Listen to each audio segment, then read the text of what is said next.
Maggie loved to collect dolls. She had hundreds of them, all arranged neatly on shelves in her bedroom. But there was one doll that was her favorite, a beautiful antique dollhouse that had been passed down through her family for generations. The dollhouse was exquisite, with intricate details and tiny furniture that Maggie loved to arrange just so. But there was something eerie about it too, something that made Maggie feel uneasy. One night, Maggie woke up to a strange noise coming from her bedroom. She got out of bed and tiptoed over to the dollhouse. As she looked inside, she saw that the furniture had been moved around, as if someone had been playing with it. Maggie was scared, but she tried to brush it off as her imagination. But as the nights went on, she kept hearing strange noises and feeling like someone was watching her. Finally, Maggie decided to investigate. She set up a camera in her bedroom and pointed it at the dollhouse, hoping to catch whatever was causing the disturbances. The next morning, Maggie watched the footage in horror. The dollhouse was alive, with tiny figures moving around inside. And the figures looked just like her family members. Maggie was terrified, but she didn't know what to do. She tried to tell her family and friends, but no one believed her. One day, Maggie's mother went missing. Maggie was sure that the dollhouse was responsible. She went back to the footage and saw that her mother's figure had been taken out of the dollhouse and placed on the floor. Maggie decided that she had to destroy the dollhouse, no matter what the cost. She grabbed a hammer and smashed it to pieces. But as she did, she heard a voice whispering in her ear, "You never escape us." Maggie turned around and saw that the tiny figures from the dollhouse had come to life. They swarmed over her, pulling her down into the ruins of the dollhouse. Maggie screamed, but it was too late. She was trapped forever, a part of the haunted dollhouse that would terrorize generations to come. Jenny was a college student who needed some extra cash, so she decided to take on a babysitting job for a family in her neighborhood. The family had one child, a little girl named Emily. Jenny arrived at the house and was greeted by Emily's parents, who gave her a list of instructions and told her that they would be back in a few hours. Jenny spent the evening playing with Emily and putting her to bed. But as the night wore on, she began to hear strange noises coming from the basement. It sounded like someone was moving furniture around. Jenny tried to ignore it, thinking that it was just the house settling or maybe the family's cat. But the noise grew louder and more persistent. Finally, Jenny decided to investigate. She crept down the stairs to the basement and saw a figure hunched over a large trunk. The figure turned around and Jenny saw that it was a man with a scarred face and wild eyes. Jenny screamed and ran back up the stairs, but the man followed her. He chased her around the house, brandishing a large knife. Jenny was cornered in the living room, with the man looming over her. She was sure that she was going to die. But then, Emily appeared, holding a baseball bat. She swung it at the man and hit him square in the head. He crumpled to the ground, unconscious. Jenny called the police and they arrived quickly. They arrested the man, who turned out to be a notorious serial killer that had been on the run for months. Jenny was hailed as a hero for saving Emily's life. But as she was leaving the house, she realized that something was off. The family's photos on the wall looked old and faded, and the furniture was outdated. Jenny asked the police about the family, but they didn't know anything. When they went to investigate, they found that the house had been abandoned for years. Jenny was shocked. She had been babysitting for a family that didn't even exist.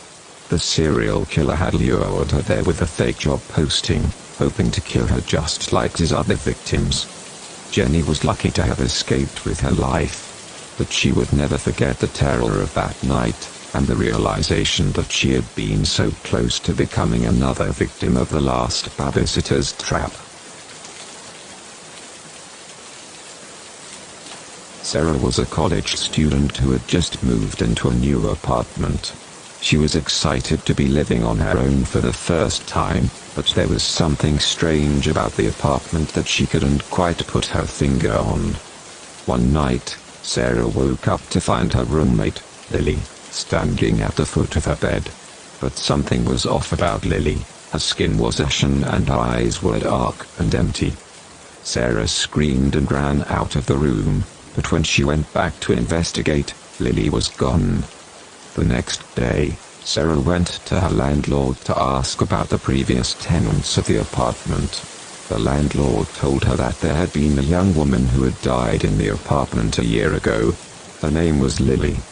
Sarah was terrified, but she didn't want to leave the apartment. She tried to convince herself that she was just imagining things, that Lily was not really there. But every night, Lily would appear at the foot of Sarah's bed, her eyes staring into Sarah's soul.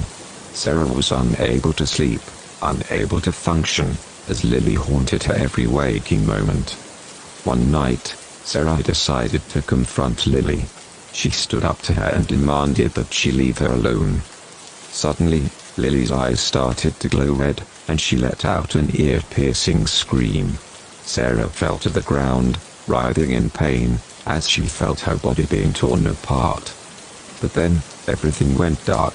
When Sarah opened her eyes again, she found herself in a hospital room. Her parents were sitting by her bedside, tears streaming down their faces. "Sarah, you were in a terrible car accident," her mother said. "You've been in a coma for the past year. We're so glad you're finally awake." Sarah was confused, but then she remembered Lily. Lily was not a ghost haunting her, but a manifestation of her own guilt and trauma. She had been driving drunk when she crashed her car and killed her roommate, Lily. The dead roommate had never haunted her at all. It was all in Sarah's head.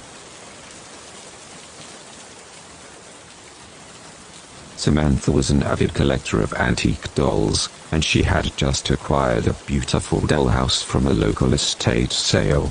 The dollhouse was intricately detailed, with miniature furniture and even tiny curtains on the windows. Samantha couldn't wait to display it in her home. But as soon as she brought the dollhouse home, strange things started to happen. The curtains would move on their own, and the miniature furniture would be rearranged when Samantha wasn't looking. She tried to brush it off as her imagination, but the strange occurrences became more and more frequent. One night, Samantha was awakened by a strange noise coming from the dollhouse. She got out of bed and approached the dollhouse, her heart pounding in her chest. As she looked through the tiny window, she saw a figure moving inside. It was a tiny porcelain doll, dressed in a Victorian-era gown. Samantha gasped in shock, as the doll turned to look at her with tiny, unblinking eyes. The next morning, Samantha decided to investigate the dollhouse further. As she opened the tiny front door, she felt a cold breeze wash over her. Inside, the furniture was arranged in a sinister pattern, as if someone had deliberately arranged it that way. But as she looked closer, she saw that the dolls were not dolls at all. They were tiny, lifelike replicas of people she knew. Her friends, her family, even her own miniature likeness was there. As she gasped in horror, she felt a tiny hand wrap around her ankle. She looked down and saw the Victorian doll looking up at her with a wicked grin. "You belong to me now," the doll whispered, as Samantha felt herself shrinking down to doll size. And with that, she was trapped in the dollhouse forever, a tiny plaything for the porcelain dolls to torment and torture. Sarah had always been curious about the attic in her family's old house. Her parents had told her that it was a storage space, filled with old clothes, books, and toys that they no longer used. But Sarah had a feeling that there was something more to the attic than just junk. One day, when her parents were out of the house, Sarah decided to investigate the attic. She climbed the creaky stairs, her heart pounding with excitement and fear. When she reached the top, she found herself in a dimly lit room, filled with cobwebs and dust. At first, Sarah didn't see anything out of the ordinary. There were boxes and bags stacked up hesitantly against the walls, and a few old pieces of furniture covered in sheets. But then, something caught her eye. It was a mirror. A large, ornate mirror that seemed out of place in the cluttered attic.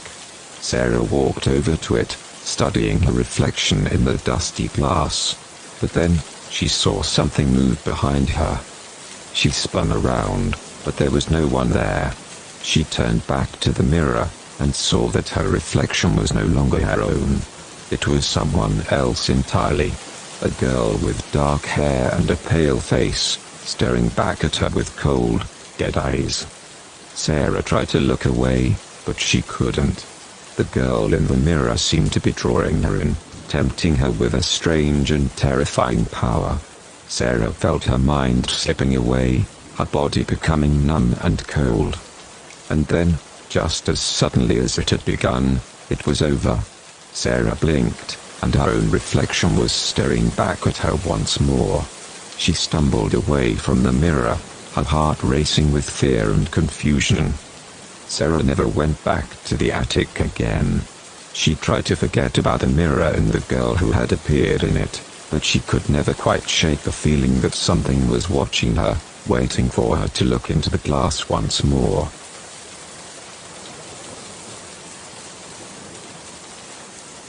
Lena had always been fascinated by the woods near her house. She loved to explore the winding paths and discover hidden treasures. But one day, she saw something that made her blood run cold. It was a shadow. A shapeless, dark figure that seemed to move in the trees, always just out of sight. Lena tried to convince herself that it was just her imagination, but she couldn't shake the feeling that she was being watched. As the days went on, the shadow appeared more frequently. Lena became obsessed with it, determined to discover what it was and where it came from. She spent every spare moment in the woods, following the shadow's movements and trying to catch a glimpse of its form. One night, Lena finally saw the shadow up close. It was standing in a clearing, just a few feet away from her. Lena froze, unsure of what to do.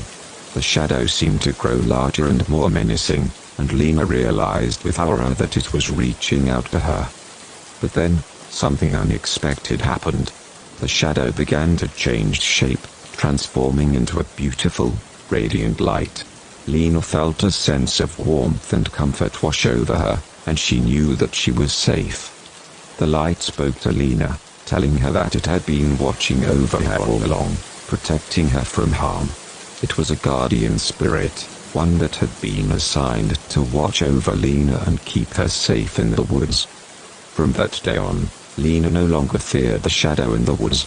She knew that it was there to protect her, and she felt grateful for its presence in her life. She continued to explore the woods, but now she did so with a newfound sense of wonder and appreciation for the mysteries of the natural world.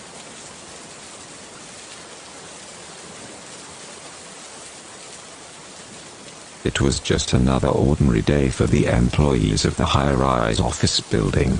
They had all taken the elevator up to their respective floors and were busy at work when the elevator suddenly stopped moving. At first, they thought it was just a minor glitch, but then the lights flickered and strange noises could be heard coming from the elevator shaft. Panic set in as they realized that they were trapped inside the elevator, with no way out. As they frantically tried to call for help, the lights went out completely, leaving them in total darkness. That's when the real horror began. Whispers could be heard, as if someone was standing right next to them, breathing heavily in their ear. The temperature dropped dramatically, and the air became thick with a sense of foreboding. And then, they heard a voice that spoke in an ancient language, one that none of them could understand. The employees were petrified, huddled together in fear as the voice continued to speak. They could feel a cold presence in the elevator with them, one that seemed to be growing stronger with each passing moment. Just when they thought they couldn't take it anymore, the elevator suddenly jerked back to life and began to move again. It finally came to a stop on the next floor, and the door slowly opened. The employees stumbled out of the elevator, shaken to their core. They looked around, but there was no one there. No sign of the mysterious voice or the cold presence that had haunted them just moments before. To this day, no one knows what caused the elevator to malfunction and what kind of entity they had encountered inside. But one thing was certain, they would never look at elevators the same way again.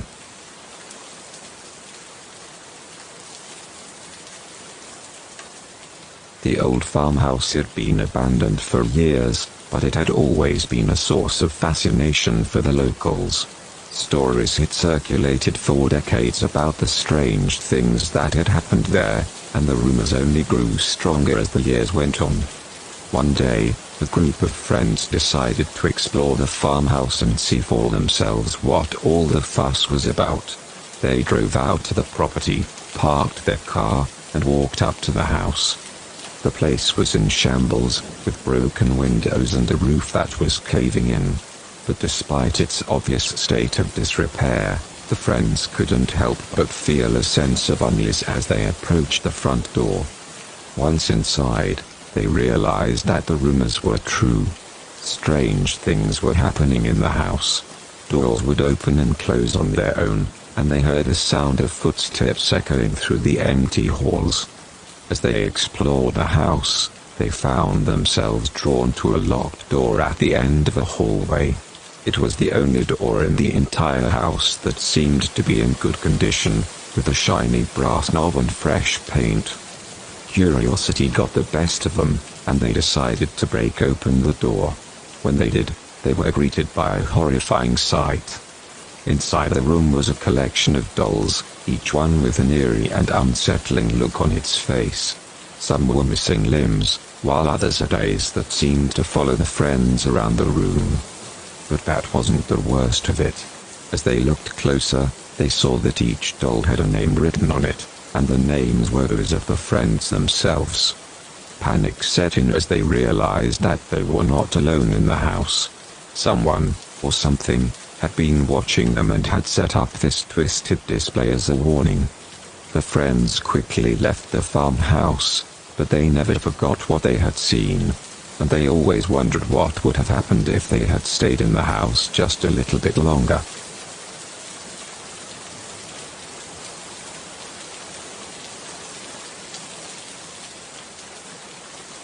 Emily had always loved playing the piano. As a child, she spent hours practicing and perfecting her technique. When she grew up and moved into her own apartment, she bought a beautiful baby grand piano and placed it in the center of her living room. But something was off about the piano. Sometimes, when Emily played, she heard strange noises coming from inside it. And sometimes, when she was alone in the apartment, she heard a sound of someone else playing the piano, even though she knew she was the only one there. Emily tried to ignore the strange occurrences, but they only got worse. One night, she woke up to the sound of the piano playing on its own. When she got up to investigate, she saw that the lid of the piano was open, and the keys were moving on their own. Emily was scared, but she didn't know what to do. She tried to rationalize it, telling herself that it was just a malfunction in the piano's mechanics. But then, the piano started playing a tune that Emily had never heard before. It was beautiful, but haunting at the same time. As the music continued, Emily realized that it was a song that her grandmother used to play for her when she was a child. Her grandmother had died many years ago, but Emily had always felt a special connection to her. Emily listened to the song in awe, but as it came to an end, she felt a cold chill run down her spine. She heard a voice whisper in her ear, "Thank you for playing with me, Emily. I've missed you so much." Emily turned around, but there was no one there. She knew that the voice belonged to her grandmother, and that the piano was haunted by her spirit. From that day on, Emily could feel her grandmother's presence every time she played the piano. It was a comforting feeling, but also a haunting one. She knew that she was never truly alone when she played, and that her grandmother was always with her, watching over her from beyond the grave.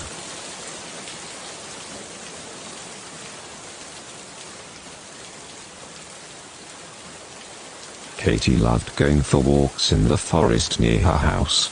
She enjoyed the peace and quiet of the trees, and the way the sun dappled through the leaves. But one day, something strange happened. As she was walking along the path, she noticed a shadow moving behind her. She turned around, but there was no one there. She shrugged it off, thinking that it was just a trick of the light. But as she continued on her walk, the shadow kept following her. Every time she turned around, it disappeared. And every time she looked away, it reappeared, closer than before. Katie started to feel uneasy. She quickened her pace, hoping to get out of the forest before anything else happened. But as she reached the edge of the trees, the shadow materialized into a figure. It was a man, tall and dark, with eyes that seemed to pierce right through her. He didn't say anything, just stood there, watching her. Katie tried to run, but her feet wouldn't move. She was paralyzed with fear, unable to break free from the man's gaze. And then, suddenly, he was gone. The shadow dissipated, leaving Katie alone in the forest. She stumbled out onto the street, gasping for air. Katie never went back into the forest again, but she could always feel the shadow, lurking just beyond the trees, waiting for her to return. And she knew that she would never be able to escape its grasp.